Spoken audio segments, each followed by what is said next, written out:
Hi, welcome to the latest episode of our The Cold Squad channel, where we delve deep into the most intriguing and mysterious murder cases of our time. Today, we are exploring the final dinner party hosted by Emma Pattison, the head of Epsom College, and her husband George. A dinner party that turned out to be their last supper and the start of a tragedy that shocked the world. On the early morning of Sunday, the police received a distress call from a woman. They arrived at the scene to find a shocking discovery: the bodies of Emma Pattison, her husband George, and their 7-year-old daughter Letty. Emma had only recently become the first female head of the prestigious independent school Epsom College, and the family had just moved into the property within the school grounds. However, George had been flitting between their old house and the property at Epsom as they were waiting for their old property to be sold. Just hours before the tragedy, the couple had hosted a dinner party for their friends, with no indication that anything was amiss. A friend of the family recalls that the evening was quite an intimate affair and that there were no arguments or indications that George would go on to do something so horrific a short time later. George showed no sign of being upset or worried during the dinner party, leading many to believe that the events of the following morning were completely unexpected.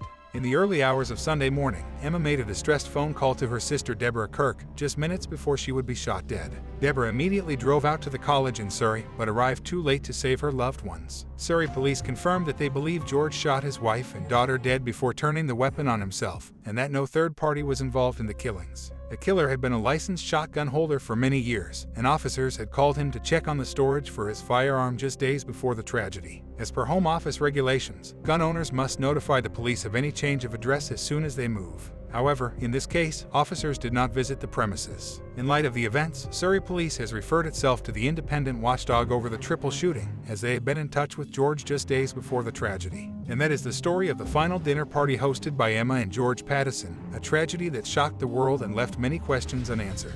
Join us next time for another mysterious murder case on our The Cold Squad channel.